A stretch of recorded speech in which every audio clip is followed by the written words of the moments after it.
நமச்சிவாய வாழ்க. நாதந்தாள் வாழ்க. இமைப்பொழுதும் என் நெஞ்சில் நீங்காதான் தாழ்வாழ்க. வாழ்க வளமுடன். அனைவருக்கும் இனிய வணக்கங்கள். நாம் இந்த பதிவில் வக்ர நிவர்த்தி அடையும் குரு பகவான் உங்கள் ராசிக்கு என்னென்ன பலன்களை தரப்போகிறார், அதற்கான பரிகாரம் என்ன என்பதனை பற்றி விரிவாக காண்போம்.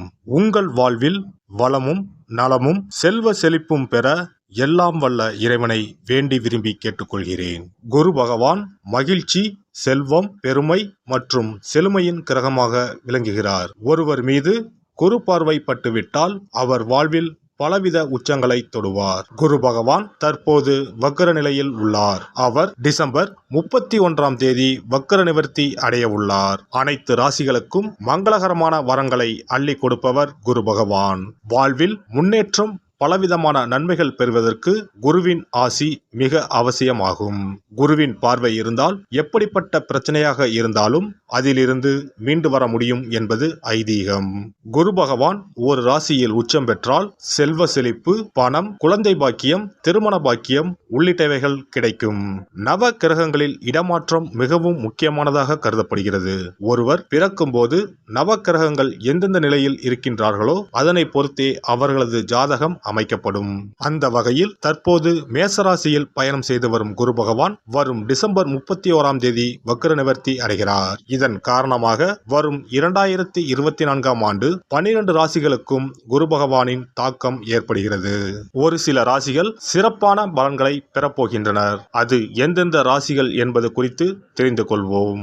மகர ராசி அன்பர்களே, குரு பகவான் வக்கர நிலையில் பயணம் செய்தாலும் திடீர் திருப்பு முனைகளை ஏற்படுத்த போகிறார். 7.5 சனியால் தடைப்பட்டிருந்த திருமணம் சுகஸ்தானம் குரு பகவானால் கைகூடி வரும். வீட்டிலோ அலுவலகத்திலோ இதற்கெடுத்தாலும் விதண்டாவாதம் பேசாதீர்கள். வளைந்து கொடுத்து செல்வது நல்லது. கணவன் மனைவிக்குள் வாக்குவாதம் வேண்டாம். உடல் ஆரோக்கியத்தில் கவனம் இல்லாவிட்டால் மருத்துவ செலவு இழுத்துவிட்டுவிடும். வியாழக்கிழமை குரு பகவானை நினைத்து விளக்கேற்றி வழிபடுங்கள். நல்லதே நடக்கும். குரு பகவானால் நல்ல வேலை கிடைக்கும். சுப செலவுகள் ஏற்படும். சந்தோஷமும் சௌபாக்கியமும் பெருகும். செய்யும் தொழிலில் லாபம் கிடைக்கும். திருமணம் நடைபெறும். குழந்தை பாக்கியம் கிடைக்கும். எதிர்பாராத சந்தோஷங்களும் சௌபாக்கியங்களும் தேடி வரும். குருவினால் உங்களின் பிரச்சனைகள் அனைத்தும் தீரப்போகிறது. நீண்ட நாள் கனவுகள் நனவாகும். பணம் வீடு தேடி வரும். வெற்றி மீது வெற்றி வந்து உங்களை சேரப்போகிறது.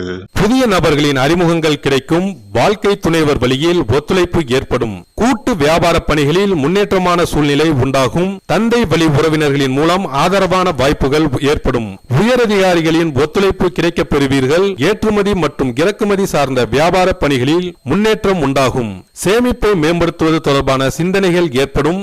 மறுமணம் தொடர்பான முயற்சிகள் கைகூடும். பொருளாதாரத்தில் இருந்து வந்த இழுபறியான சூழ்நிலைகள் மறையும். பிற மொழி பேசும் மக்களின் ஆதரவினால் மேன்மை உண்டாகும். மனதளவில் இருந்து வந்த கட்டுப்பாடுகள் குறைந்து சுதந்திரத்தன்மை மேம்படும். ஆரோக்கியம் தொடர்பான விஷயங்களில் கவனம் வேண்டும். சளி தொடர்பான பிரச்சனைகள் அவ்வப்போது ஏற்பட்டு நீங்கும். பெண்களுக்கு சுபகாரியம் தொடர்பான முயற்சிகள் கைகூடும். கணவன் மனைவிக்கு இடையே நெருக்கம் அதிகரிக்கும். நபர்களின் தன்மையை அறிந்து நட்பு கொள்வது நல்லது.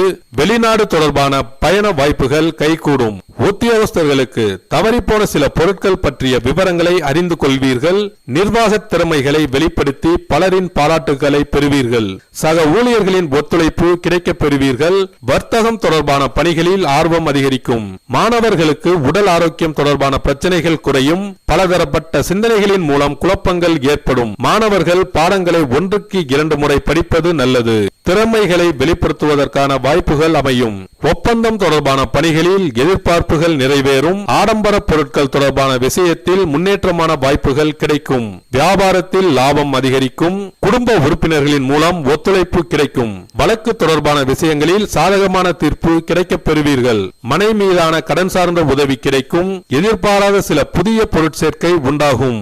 காலநிலை தொடர்பான விஷயங்களில் ஆதாயம் மேம்படும். அரசியல் துறைகளில் இருப்பவர்களுக்கு நிம்மதியான தூக்கமும் தனவரவும் உண்டாகும். அரசு சார்ந்த அதிகாரிகளின் ஆதரவு கிடைக்கும். கொடுத்த வாக்குறுதிகளை நிறைவேற்றுவீர்கள். உங்கள் மீதான நம்பிக்கை அதிகரிக்கும். கலை சார்ந்த துறைகளில் இருப்பவர்களுக்கு முன்னேற்றம் உண்டாகும். சமூகத்தில் செல்வாக்கும் மதிப்பும் அதிகரிக்கும். உயர்கல்வி தொடர்பான முயற்சிகள் ஈடேறும். எதிர்பார்த்த உதவியின் மூலம் சாதகமான வாய்ப்புகள் கிடைக்கும். பணப்புழக்கம் அதிகரிக்கும். வரவிருக்கின்ற குரு பயிற்சியின் மூலமாக வாழ்க்கை துணைவரின் அன்பையும் அரவணைப்பையும் பெறுவீர்கள். மேலும் பெரியோர்களின் ஆதரவோடு செல்வச் சேர்க்கையும் சுபிட்சத்தையும் மேம்படுத்துவீர்கள்.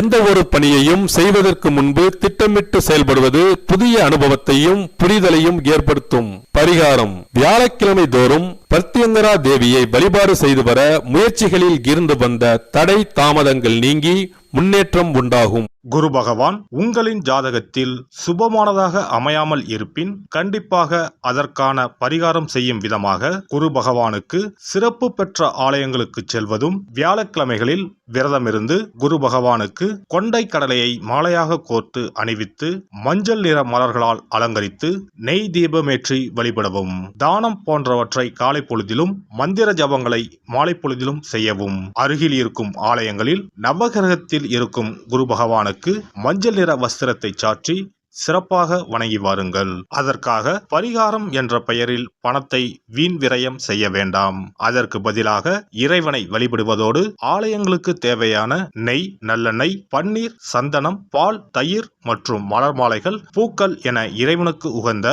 கோவிலுக்கு தேவையான பொருட்களை உங்கள் சக்திக்கு ஏற்றவாறு வழங்கி கோயில் கைகாரியம் செய்யுங்கள். தமிழ்நாட்டில் குரு பரிகார தலங்களாக பல இடங்கள் உள்ளன. இவற்றில் கும்பகோணம் அருகே உள்ள ஆலங்குடி குருஸ்தலமாகும். தஞ்சாவூர் மாவட்டம் திட்டை, மதுரை மாவட்டம் சோழவந்தான் அருகில் உள்ள குருவித்துறை, சிவகங்கை மாவட்டம் காரைக்குடி அருகில் உள்ள பட்டமங்கலம் உள்ளிட்ட ஆலயங்களில் பரிகார பூஜைகள் செய்து வழிபடலாம். நவ திருப்பதிகளில் ஒன்றான ஆழ்வார் திருநகரி குருஸ்தலமாகும். அங்கும் வழிபாடு செய்யலாம். திருச்செந்தூரில் முருகப்பெருமான் குரு வடிவாகவே அருள் புரிகிறார். சூரசம்ஹாரம் செய்த பின்பு முருகப்பெருமான் அந்த தோஷத்தை போக்குவதற்காக திருச்செந்தூரில் சிவபெருமானை பூஜித்தார். குருவருள் பெற திருச்செந்தூருக்கு செல்லுங்கள். இவை தவிர சிவன் கோவில்களில் தட்சிணாமூர்த்திக்கு வியாழக்கிழமை தினத்தன்று சிறப்பு வழிபாடுகள் செய்வதன் மூலமும் குருவின் அருளை பெறலாம். குரு பகவானுக்கு இனிப்பு என்றால் மிகவும் பிடிக்கும்.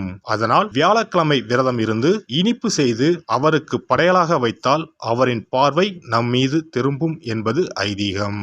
எல்லாம் வல்ல இறையருளால் நீங்களும் உங்கள் அன்பு குடும்பமும் உடல் நலம், நீலாயுள், நிறை செல்வம், உயர் புகழ், மெய்ஞானம் ஓங்கி வாழ்க வளமுடன். இந்த வீடியோ உங்களுக்கு பிடிச்சிருந்தா லைக் பண்ணுங்க, ஷேர் பண்ணுங்க அண்ட் சப்ஸ்கிரைப் பண்ணுங்க. பக்கத்துல இருக்க பெல் ஐகானை கிளிக் பண்ணுங்க. நன்றி, வணக்கம், வாழ்க வளமுடன்.